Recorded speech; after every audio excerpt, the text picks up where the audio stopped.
गरीब बहू को मिला 10 तरह की खेती करने वाला अमीर ससुराल। गांव के एक कोने में टूटी झोपड़ी जैसा घर होता है जहां दीपाली अपने मम्मी पापा के साथ रहती है। पिता रामू ऑटो चलाते हैं, लेकिन दिन भर की मेहनत के बाद भी घर में 2 वक्त का खाना मुश्किल से जुट पाता है। सीमा खांसते हुए बैठी होती है। दीपाली पानी का गिलास पकड़े खड़ी होती है। बेटा, जरा पानी दे, सीने में बहुत जलन हो रही है। लो मम्मी, धीरे धीरे पी लो। उसी वक्त रामू थके कदमों से अंदर आता है। चेहरे पर निराशा साफ दिखती है। बेटा, आज तो कुछ भी नहीं हुआ, एक भी सवारी नहीं मिली पूरे दिन। पापा, फिर खाना कैसे बनेगा? नहीं पता बेटा, कभी कभी किस्मत भी पेट पर ताले लगा देती है। दीपाली की आंखों में चिंता और प्यार दोनों दिखते हैं। अगले दिन रात का समय होता है। दीपाली चूल्हे पर कुछ पानी गर्म कर रही होती है। सीमा जोर जोर से खांस रही होती है। मम्मी, आपने दवाई खाई? नहीं बेटा, दवाई खत्म हो गई है। पापा, मैं मेडिकल से ले आती हूँ। नहीं बेटा, पैसे नहीं है अभी, कल देखता हूँ अगर कुछ पैसे बने तो। लेकिन पापा, अगर मम्मी की सांस रुक गई तो? भगवान है ना बेटा, आज ऐसे ही काम चला लो, कल जरूर ले आएंगे दवा। सीमा फिर से खांसती है। दीपाली उसकी पीठ पर हाथ से मलती है। गरीबी, दर्द, बेबसी सब एक साथ उनके साथ बसी होती है। अगले दिन दीपाली एक थाली में थोड़ा सा सूखा रोटी का टुकड़ा रखती है। पापा, आप खा लो, मुझे भूख नहीं है। नहीं बेटा, तू खा ले, तू जवान है, तुझे ताकत चाहिए। मैं तो वैसे भी कुछ नहीं खा सकती, दवा भी नहीं ली आज। एक दिन तो भगवान को भी हम पर दया आनी चाहिए। तीनों अंधेरे कमरे में बैठे होते हैं। टिमटिमाती मोमबत्ती जल रही होती है। एक दिन सड़क पर एक तेज टक्कर होती है और लोग इधर उधर इकट्ठे होकर खड़े होते हैं, पर कोई आगे आकर मदद नहीं करता। भीड़ बस देखती रहती है। उसी वक्त रामू अपना ऑटो चला रहे होता है और पास पड़े एक घायल लड़के को देखता है। घायल लड़का जमीन पर पड़ा होता है, सिर से खून बह रहा होता है, सांस थमी थमी लगती है। कुछ लोग फोन उठाकर शूट कर रहे होते हैं और कोई हाथ आगे नहीं बढ़ाता है। अरे कोई फोन कर रहा है, फोन उठा लो इसका। डॉक्टर बुलाओ, पर कौन जाएगा? रामू झट से ऑटो रोकता है, नीचे उतरकर लड़के के पास आता है। उठो बेटा, कहाँ दर्द है बताओ, उठो। लड़का बेहोश पड़ा होता है। अरे छोड़ो भीड़ को, मैं इसे अस्पताल पहुंचाऊंगा, मेरी गाड़ी में बिठाओ इसे। 2-3 लोग घबराहट में हट जाते हैं और कुछ लड़के रामू के ऑटो में बिठाने में उसे मदद करते हैं। रामू तेज स्पीड में हॉर्न बजाता हुआ अस्पताल की ओर चल पड़ता है। रामू रिसेप्शन पर डॉक्टर नर्स को बुलाते हैं। डॉक्टर साहब, इसे तुरंत देखिए, सड़क पर पड़ा था, अरे बहुत खून बह रहा है इसका। ठीक है, आप अपना रजिस्टर नंबर बताइए। तुरंत अंदर एडमिट करते हैं। आईवी, ब्लड प्रेशर, सिर की चोट साफ करो, एक्सरे और ऑब्जर्वेशन में रखो। डॉक्टर का टीम काम शुरू कर देती है। रामू इंतजार कर रहे होते हैं। अस्पताल का स्टाफ घायल लड़के के घर वालों को फोन कर देते हैं। कुछ समय बाद एक घबराया हुआ आदमी और महिलाएं दौड़ते हुए आते हैं। पिता मोहनलाल आंखों में चिंता के साथ पूछते हैं, मेरा बेटा, कौन लाया उसे यहाँ, कौन? पास का एक आदमी लाया, रामू नाम है। आप पिता हैं? हाँ, मैं मोहनलाल। भगवान, डॉक्टर ठीक तो हो जाएगा ये? हड्डी नहीं टूटी, सिर पर हल्की चोट, कुछ टांके लगे हैं। बिल्कुल ठीक हो जाएंगे, ये बस कुछ दिन ऑब्जर्वेशन में इन्हें रखना होगा। मोहनलाल रामू के पास जाते हैं और घुटनों के बल बैठकर हाथ जोड़कर कहते हैं, भाई साहब, आपका मैं कैसे शुक्रिया अदा करें, आप मेरा कैसे शुक्रिया लेंगे? आपने मेरे बेटे की जान बचाई, मैं आपकी जो भी मदद कर सकूं करूंगा। पैसे लीजिए, जो चाहिए ले जाइए, नाम बताइए, कुछ भी। अरे भाई साहब, मैं कुछ नहीं चाहता, मेरा काम था इंसान की जान बचाना, बस आप ध्यान रखिए। मोहनलाल बार बार धन्यवाद करते हैं, पर रामू कुछ कहने के लिए हिचकिचाते हैं और फिर सीधे बोलते हैं, भाई साहब, बस एक बात मांगू, मेरी एक बेटी है दीपाली, हम बड़े मुश्किल में है और उसकी मम्मी बीमार है। मैं उसकी शादी की सही जगह ढूंढ रहा हूँ, अगर आपकी नजर में कोई ठीक ठाक परिवार या लड़का हो तो याद दिलाइएगा, मैं बड़ा कर्जदार रहूंगा। अरे रामू भाई, आप तो मेरे गांव के लगते हैं, मैंने भी कई बार आपके इलाके में देखा है, ऐसा लग रहा था कहीं मेरा पुराना परिचित ही हो। हाँ भाई, हम पास के ही गांव में रहते हैं, पर ऐसे तो मैं नहीं चाहता था कि मदद के बदले कुछ मांगू, पर अगर आप किसी अच्छे लड़के का जिक्र करें तो हमें याद रखिएगा। अरे चिंता मत करो, किसी का रिश्ता करवाना बड़ा पुण्य का काम है। मैं अगर कोई अच्छा लड़का मुझे मिला तो पहले आपको बताऊंगा, और हाँ, आपका नाम और घर बताइए जिसे मैं ढूंढ सकूं। रामू नाम, गांव और दीपाली का छोटा परिचय देते हैं। मोहनलाल वादा करते हैं। कुछ घंटों बाद लड़का हिमांशु होश में आ जाता है। अस्पताल से डिस्चार्ज मिल जाता है। मोहनलाल उसे साथ लेकर निकलते हैं। रामू ऑटो के पास खड़ा होता है। फिर से बहुत बहुत धन्यवाद। बिना आपकी मदद के शायद आज हम कुछ भी नहीं कर पाते। भगवान आपका भला करे। अरे बस सुरक्षित रहिए, मैं चलता हूं। रामू अपनी ऑटो में बैठकर सड़क पर निकल जाते हैं। कुछ दिन ऐसे ही बीत जाते हैं। हिमांशु ठीक हो जाता है। शाम का समय होता है। पूरा परिवार आंगन में बैठा होता है। सास वसुधा चाय पी रही होती है और दोनों जिठानियां अपने अपने फोन में लगी होती हैं। बेटा हिमांशु, तुझे कोई लड़की पसंद है क्या? अब तेरी शादी की उम्र हो रही है। अरे नहीं पापा, मुझे कोई पसंद नहीं है। जो लड़की आपको पसंद आएगी वही मेरी भी पसंद होगी। मैं उसी से शादी करूंगा। वाह बेटा, यह तो बहुत अच्छी बात कही तूने। कुछ दिन पहले जब तू गिरा था ना, तब एक बहुत नेक इंसान मिला था मुझे, जिसने तेरी मदद की। उसने कहा था कि मेरी एक बेटी है, अगर कहीं अच्छा रिश्ता मिले तो बताना। मुझे लगता है वो बहुत अच्छे लोग हैं। पर जी, पहले ये तो पता कर लीजिए कि लड़की का घर कैसा है, अमीर है या गरीब। हमारे दोनों बड़े बेटे की बहुएं तो बहुत अमीर घरों से आई हैं। अब तीसरी बहू भी वैसी ही होनी चाहिए ना, थोड़ा स्टैंडर्ड वाली। अरे वसुधा, जिसने हमारे बेटे की जान बचाई है उसकी बेटी जरूर संस्कारी होगी। मुझे अमीरी गरीबी से कोई मतलब नहीं है, इंसान अच्छा होना चाहिए। वो फोन उठाते हैं और कॉल लगाते हैं। हेलो रामू भाई साहब, नमस्ते। मैं मोहनलाल बोल रहा हूँ। दरअसल मैं आपकी बेटी का रिश्ता अपने छोटे बेटे हिमांशु के लिए लेना चाहता हूँ। अरे भाई साहब, ये तो मेरे लिए बहुत सम्मान की बात है। आप जरूर आइएगा हमारे घर, आपका स्वागत है। कॉल कट होती है। अब देखते हैं कैसी लड़की निकलती है। हाँ मम्मी जी, देखते हैं इस बार कैसी अतरंगी बहू आने वाली है। बस कोई देसी टाइप की ना हो, नहीं तो फोटो खिंचवाते वक्त भी शर्म आएगी। नंद रिदिमा मुस्कुराती है। अगले दिन सुबह का समय होता है। मोहनलाल, वसुधा, हिमांशु, दोनों जिठानियां और नंद गाड़ी में बैठकर रामू के घर की ओर जाते हैं। घर बहुत छोटा, टूटी कुर्सियां, दीवारों पर उखड़ा पेंट होता है। अंदर दीपाली अपनी बीमार माँ सीमा के पास बैठी होती है। दरवाजा खुलता है। रामू स्वागत करते हैं। अरे आइए भाई साहब, आइए, नमस्ते। हमारा घर छोटा है पर दिल बड़ा है। अरे रामू भाई, हमें तो आपका अपनापन ही चाहिए। सभी घर में बैठ जाते हैं। दीपाली अंदर से पानी लेकर आती है। सादी सलवार कुर्ती में चेहरे पर मासूमियत होती है। आप तो बहुत सुंदर है। Thank you. वसुधा भी मुस्कुराती है और हल्के से पूछती है, बेटी तुम पढ़ी लिखी हो? जी मैंने बीए तक पढ़ाई की है और घर का भी पूरा ध्यान रखती हूँ। दोनों जिठानियां इधर उधर देखने लगती हैं, मुंह बनाते हुए। अरे ये घर तो बहुत छोटा है। हाँ, और ये तो किसी पुराने मोहल्ले जैसा लग रहा है। हमारे बंगले से तो इसका चौथाई भी नहीं है। दोनों एक दूसरे को देखकर हंस देती हैं। सास उन्हें देखती है और आंखों से शांत रहने का इशारा करती है। रामू भाई, आपकी बेटी हमें बहुत पसंद आई। हम चाहते हैं कि ये रिश्ता यहीं तय कर लिया जाए। भगवान आपका भला करे भाई साहब, मेरी बेटी का घर बस जाए, यही मेरी दुआ है। दीपाली झिझकती है मगर उसकी आंखों में एक चमक दिखती है। कुछ दिनों बाद शादी धूमधाम से होती है। दीपाली सादगी भरी लहजे में दुल्हन बनकर मोहनलाल के घर आती है। गृह प्रवेश में दरवाजे पर रंगोली बनी होती है। दीपक जल रहे होते हैं। सास और नंद स्वागत के लिए तैयार खड़ी होती हैं। आओ बेटी, गृह प्रवेश करो। दीपाली पांव रखती है, कलश गिराती है और घर में कदम रखती है। भाभी, अब ये घर आपका है। दोनों जिठानियां पास आती हैं, लेकिन चेहरे पर नकली मुस्कान होती है।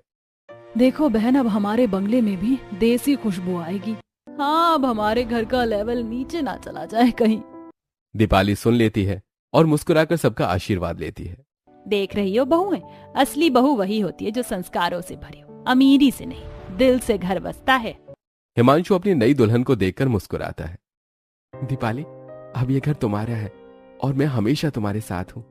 दीपाली की आंखों में चमक होती है। अगले दिन सुबह का समय होता है। ड्राइंग रूम में पूरा परिवार बैठा होता है। ससुर मोहनलाल अखबार पढ़ रहे होते हैं। दोनों बड़े बेटे आयुष और मुकुल लैपटॉप पर कुछ बिजनेस डेटा देख रहे होते हैं। हिमांशु आराम से सोफे पर बैठा होता है। दीपाली रसोई से चाय लेकर आ रही होती है। हिमांशु, अब तो भी हमारी कंपनी ज्वाइन कर ले।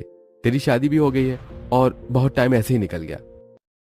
सही कह रहे हैं भैया, थोड़ा जिम्मेदार बन। घर का सबसे छोटा बेटा है लेकिन सबसे आराम वाला है। अरे भैया, मैं जिम्मेदार ही हूँ। आप दोनों तो कंपनी में लगे रहते हो, पर गांव के जो 10 खेत हैं उनकी पूरी जिम्मेदारी मेरे सिर पर है। वो खेत, वो मजदूर, वो फसलें सब मैं ही संभालता हूँ। पर उसमें रखा क्या है हिमांशु, ये खेती बाड़ी कोई फ्यूचर वाला काम नहीं है। आज के टाइम में टेक्नोलॉजी का जमाना है। हाँ, और तुझे ना बचपन से न जाने इस मिट्टी में क्या मजा आता है। न पढ़ाई पूरी की, न कंपनी का इंटरेस्ट, बस खेत और ट्रैक्टर। हिमांशु शरारती अंदाज में उन दोनों को चिढ़ाता है। तभी ससुर मोहनलाल का फोन बजता है। मोहनलाल कॉल उठाते हैं। अरे भाई साहब, आपके जो 10 खेत है ना, उनमें जो पाइपलाइन से पानी जा रहा था, किसी ने वो बंद कर दी है। क्या? ऐसा कैसे हो सकता है? किसने हिम्मत की हमारे खेतों की पाइपलाइन बंद करने की? पता नहीं भाई साहब, लेकिन अगर जल्दी पानी नहीं दिया गया तो सारी फसल सूख जाएगी। मोहनलाल का चेहरा उतर जाता है। वो फोन काट देते हैं। क्या हुआ पापा, आप इतने परेशान क्यों हैं? बेटा, वो जो हमारे खेतों में पानी जाने वाली पाइपलाइन थी, किसी ने बंद कर दी है। अगर आज पानी नहीं पहुंचा तो हमारी सारी फसल सूख जाएगी। हिमांशु की आंखों में गुस्सा भर जाता है। वो मुट्ठी भींच लेता है। पापा, मुझे पता है ये किसका काम है। गांव के प्रधान का बेटा ही ऐसा कर सकता है। उससे एक बार मेरी बहुत बड़ी लड़ाई हुई थी, वही बदला दे रहा है। पर तू शांत रहे हिमांशु, कहीं झगड़ा मत कर बैठना। नहीं भैया, अब ये बात बर्दाश्त से बाहर है। कोई हमारी मेहनत पर वार करे और हम चुप रहे? नहीं। वो गुस्से में घर से बाहर निकलने लगता है। दीपाली रसोई से निकलती है। उसके चेहरे पर चिंता होती है। अरे बेटा दीपाली, तू भी इसके साथ जा। तेरा पति बहुत गर्म दिमाग का है, कहीं कुछ उल्टा सीधा ना कर दे। जी मम्मी जी, मैं जाती हूँ।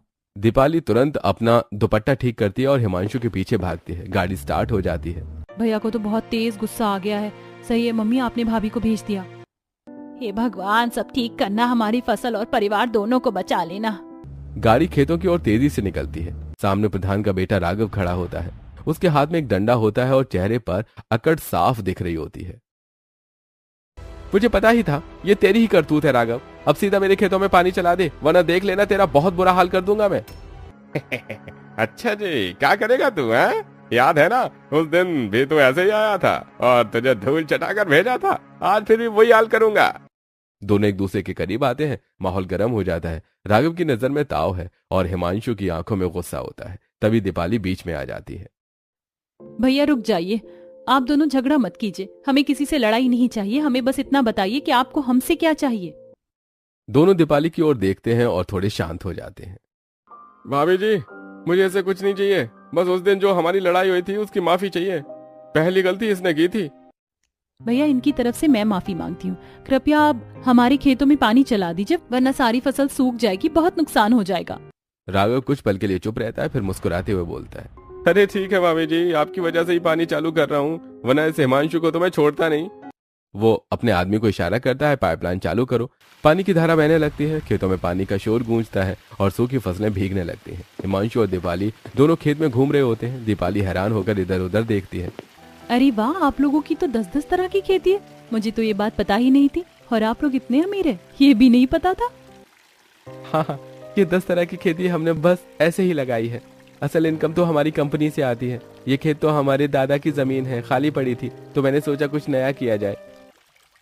पर इतनी सारी खेती एक साथ, ये तो बहुत मेहनत का काम है। कौन कौन सी फसलें हैं ये सब? चलो आज मैं तुम्हें सब दिखाता हूँ, हमारी 10 तरह की खेती। दोनों खेतों में घूमते हैं। हिमांशु एक एक फसल दिखाता है।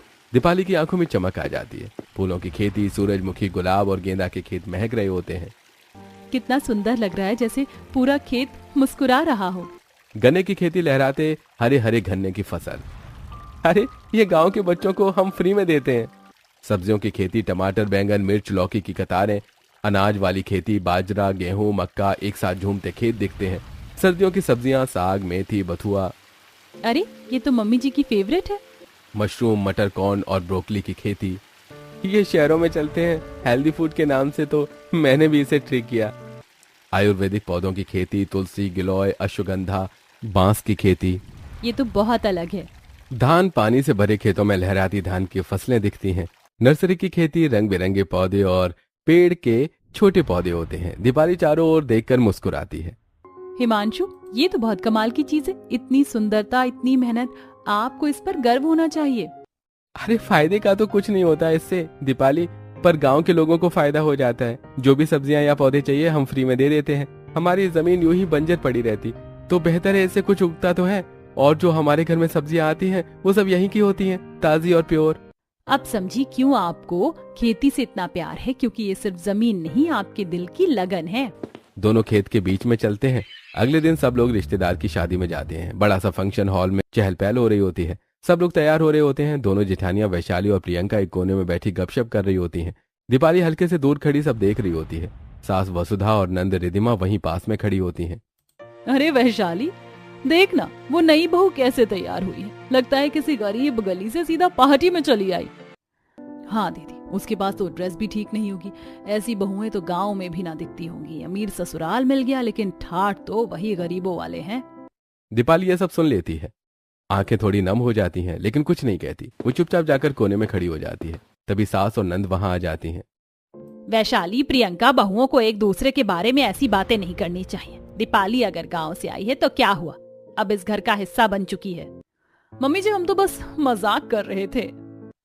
मजाक वो होता है जिससे किसी का दिल ना दुखे। और याद रखो, अब दीपाली इस घर की बहू है, तुम्हारी छोटी बहन जैसी। उसे अपनाना तुम्हारा फर्ज है।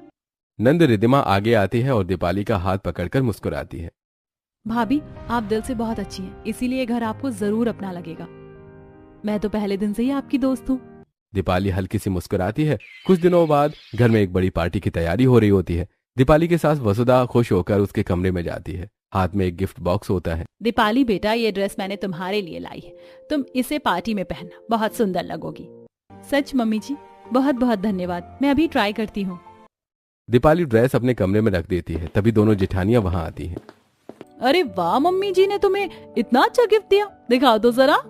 वो दोनों दिखावे के बहाने ड्रेस उठा लेती हैं और थोड़ी देर बाद पीछे से उसकी लेस काट देती हैं और हल्की फाड़ भी देती हैं। अब देखती हूँ पार्टी में कैसे लगती है। शाम को जब दीपाली ड्रेस पहनने जाती है तो देखती है कि ड्रेस फटी होती है। उसकी आंखों में आंसू आ जाते हैं। तभी नंद रिधिमा अंदर आती है। भाभी, ये क्या हुआ? पता नहीं दीदी, शायद कहीं से फंस गई होगी। कोई बात नहीं, मैं पुरानी ड्रेस पहन लेती हूँ। नहीं भाभी, आप रोइए मत, मैं अभी आती हूँ। रिधिमा बाहर जाती है और थोड़ी देर बाद एक सुंदर ड्रेस लेकर आती है। ये ड्रेस मैंने आपके लिए चुनी है, अब इसे पहनिए, देखना सबकी नजरें आप पर ही होंगी। दीपाली मुस्कुराकर ड्रेस पहनती है। दीपाली हल्के मेकअप में नई ड्रेस में अंदर आती है। सब लोग उसकी तारीफ करने लगते हैं। अरे वाह, आज तो सबसे प्यारी लग रही है नई बहू, बिल्कुल रॉयल लुक दे रही है। दोनों जेठानियां एक दूसरे को देखती हैं। उनके चेहरों पर जलन होती है। सास गर्व से मुस्कुराती हैं और दीपाली के कंधे पर हाथ रखती हैं। देखा बेटा, सच्ची सुंदरता कपड़ों में नहीं, दिल में होती है। थैंक यू मम्मी जी, आपकी और दीदी की वजह से ही मैं आज मुस्कुरा पा रही हूँ। सभी उसे देखकर मुस्कुराते हैं। अगले दिन लिविंग रूम में सब लोग बैठे होते हैं। माहौल बहुत टेंशन भरा होता है। ससुर मोहनलाल जी के माथे पर पसीना होता है। दोनों बेटे आयुष और मुकुल सिर झुकाए बैठे होते हैं। सास, नंद और तीनों बहुएं भी वहीं होती हैं। पापा, पता नहीं कंपनी में क्या हो रहा है। जितने भी पुराने क्लाइंट थे सब एक एक करके कॉन्ट्रैक्ट तोड़ रहे हैं। हाँ पापा, और अब तो इनकम भी रुक गई है। हर दिन घाटा बढ़ता जा रहा है। हे भगवान, इतना बड़ा बिजनेस होते हुए भी ये हाल, अब क्या होगा? पापा जी, आप मेरे पापा से बात कर लो, वो भी तो बिजनेस में है। थोड़ा सा पैसा उधार दे देंगे, बाद में आप वापस कर देना। हाँ बिल्कुल मम्मी जी, प्रियंका दी सही कह रही। मेरे पापा से भी बात कर लीजिए, उन्होंने पिछले साल भी हमें बिजनेस के लिए फंड्स दिए थे। आयुष और मुकुल एक दूसरे की तरफ देखते हैं और दोनों एक साथ बोलते हैं, नहीं, हम अपने ससुराल से पैसे नहीं लेंगे, यह हमारी शान के खिलाफ है। बिल्कुल, और इतना पैसा कमाने के बाद अगर आज हम उनके आगे हाथ फैलाएं तो सबके सामने हमारी इज्जत चली जाएगी। दोनों जेठानियां एक दूसरे को देखती हैं, फिर थोड़े ताने भरे अंदाज में बोलती हैं, इसमें कौन सी बुराई है? उधार ही तो लेना, भीख थोड़ी ना मांग रहे हैं। हाँ, और बाद में पैसा वापस कर देना। इतना ईगो रखने से कुछ नहीं होगा। सारे लोग चुप हो जाते हैं।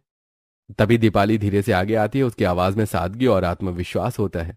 भैया, आप दोनों को इतना परेशान होने की जरूरत नहीं है। आपके पास पैसा है, बस आप लोग उसे पहचान नहीं पा रहे हैं। सब लोग उसे देखकर चौंकते हैं। क्या कहना चाह रही हो तुम दीपाली? हाँ, हमें तो कुछ समझ नहीं आया। बेटा, साफ साफ बताओ क्या मतलब है तुम्हारा? हमारे पास तो यही कंपनी है जिससे पूरा घर चलता है।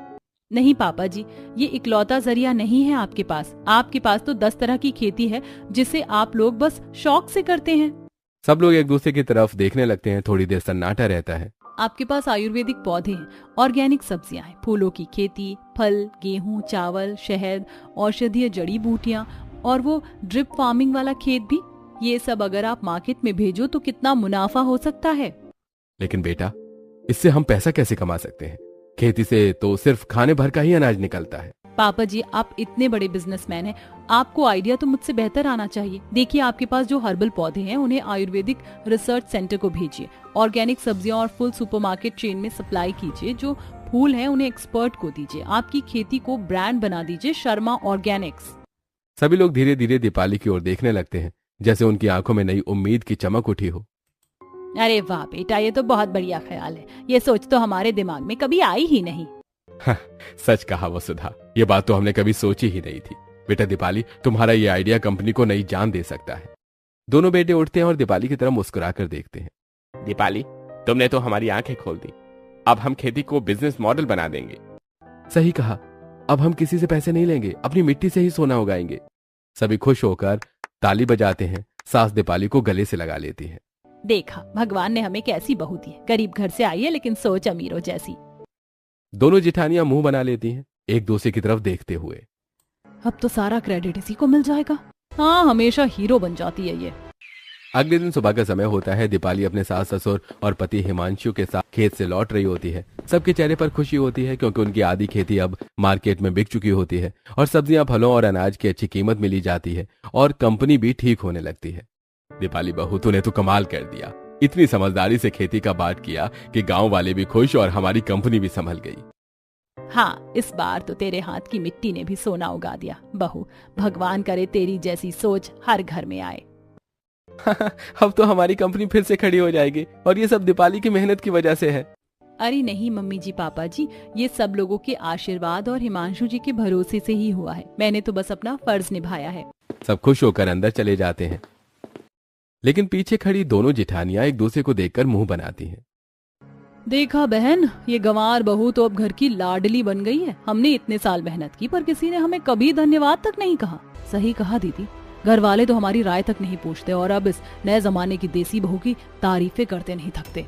हाँ, और सुनो, अब तो इसने सबके दिल में जगह बना ली। अगर इसे रोका नहीं गया ना तो एक दिन ये घर की मालकिन बन जाएगी और हम बस नौकरानियां रह जाएंगी। तो फिर कुछ करना पड़ेगा दीदी, ऐसा कुछ जिससे सबको यही लगे कि ये बहू कितनी चालाक और लालची है। क्या सोच रही हो तुम? ऐसा जाल बिछाएंगे कि सबको लगे कि इसने घर के पैसों में ही हेरा फेरी की है। जब सबका भरोसा टूट जाएगा तो इसे खुद ही घर से निकाल देंगे। वाह बहन, अब मजा आएगा। जितना प्यार सब इसे कर रहे हैं ना, उतनी ही नफरत बाद में करेंगे। दोनों की आंखों में शरारत और जलन की आग दिखती है। पीछे दीपाली दूर से आ रही होती है, हाथ में खेती की रसीदें लेकर। दोनों जिठानियां तुरंत नकली मुस्कान दिखाती हैं। दीदी जी, मम्मी जी ने बुलाया है। बोल रही थी कि आज आप दोनों के हाथ की खीर बनेगी, सब साथ में खाना खाएंगे। हाँ हाँ बिल्कुल बहन, आज तो तेरे लिए खास खीर ही बनेगी। पहले मिठास में फंसाएंगे, फिर जाल में फंसाएंगे। अगले दिन दीपाली रसोई में खाना बना रही होती है। फोन डाइनिंग टेबल पर रखा होता है। दोनों जिठानी चुपके से दीपाली का फोन उठाकर अपने कमरे में ले जाती हैं। अरे, तुमने इसका फोन क्यों उठा लिया? इस फोन से क्या करोगी? अब देखो मैं इससे क्या करूंगी। इसे ऐसे जाल में फंसाऊंगी कि सारे घर वाले खुद ही इसको बाहर निकाल देंगे। वे फोन के साथ बैठकर फेक अकाउंट बनाती हैं और एक नकली ट्रांसफर करते हैं। स्क्रीन पर नोटिफिकेशन आता है, 2 लाख रुपए ट्रांसफर किए गए हैं। प्राप्तकर्ता विशाल। ये करके वैशाली चुपके से फोन टेबल पर रख देती है। ठीक उसी पल हिमांशु वहां आता है। उसकी नजर फोन की स्क्रीन पर पड़े मैसेज पर पड़ती है। वो सन्न रह जाता है और फोन उठाकर चिल्लाता है, दीपाली, ये क्या है? विशाल को 2 लाख रुपए ट्रांसफर कर दिए। इतने पैसे कहां से आए? तुमने हमारे घर के पैसों से ऐसा कैसे किया? दीपाली रसोई से भागकर आती है। आंखों में आश्चर्य और डर होता है। ये आप क्या कह रहे हो? मेरे पास तो कोई पैसे नहीं है। मुझे पैसे भेजना भी नहीं आता। मैं कभी भी ऐसा नहीं करूंगी। हिमांशु गुस्से से घर के सभी लोगों को बुलाता है। ड्राइंग रूम में सब इकट्ठा हो जाते हैं। पापा देखो, ये दीपाली जितनी सीधी दिखती है उतनी है नहीं। उसने बिना बताए 2 लाख रुपए किसे ट्रांसफर कर दिए? और जब घर पर इतनी मुसीबतें हैं, कंपनी घाटे में है, तब भी उसने ये किया। बेटा, ये कैसे हो सकता है? हमारी कंपनी के हालात सबके सामने हैं। कौन सी जरूरत थी इतने पैसे भेजने की? दीपाली, मैंने तुमसे बहुत उम्मीद रखी थी। तुम्हें मैंने अपनी बेटी जैसा माना था और ये सब कैसे? दीपाली टूट सी जाती है और हाथ जोड़कर कहती है, पापा मम्मी, सच कह रही हूँ, मैंने ऐसा कुछ नहीं किया। मैंने पैसे नहीं भेजे। मुझे मोबाइल चलाना भी ठीक से नहीं आता। रिद्धिमा ने अपनी दोनों भाभी को चाल चलते हुए बाथरूम से देख लिया था और जब सब दीपाली को सुना रहे होते हैं तो रिद्धिमा गुस्से से बोल पड़ती है, रुकिए, मैंने सब कुछ देखा है। वैशाली और प्रियंका ने दीपाली का फोन चुराकर फेक अकाउंट बनाया और खुद ही पैसे ट्रांसफर कर लिए। सब चौंक जाते हैं। वैशाली और प्रियंका दोनों चुप खड़ी होती हैं। उनके चेहरे घबराए हुए होते हैं। नहीं नहीं, ऐसा नहीं है। हम ऐसा नहीं करना चाहते थे, बस। ससुर मोहनलाल सामने आकर कड़क आवाज में बोलते हैं और सास दोनों जिठानियों को पकड़ते हुए कहती है, तुम दोनों ने कितनी बड़ी गलती की है। किसी की इज्जत और नाम से खिलवाड़ करोगी तो अंजाम बुरा होगा।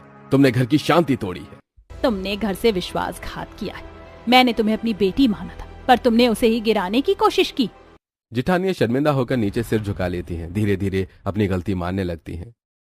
हमने गलती की। हम बुरा समय देखकर जलन में आ गई। हमने सोचा अगर सबको लगे कि दीपाली ने पैसे भेजे तो परिवार उसे पसंद नहीं करेगा, पर हमें इसका अंदाजा नहीं था कि बात इतनी बिगड़ेगी। मुझे माफ कर दो दीपाली, हमने तुम्हारे साथ बहुत गलत किया है। मैंने कभी तुम दोनों के खिलाफ कुछ नहीं कहा। मैं हमेशा इस घर की भलाई चाहती थी। अब तुम लोग सीधे हमसे माफी मांगो और सबके सामने सच्चाई मानो। जिठानियां फूट फूट कर रोती हैं और दोनों के पास जाकर दीपाली से माफी मांगती हैं। दीपाली, हमें माफ कर दो।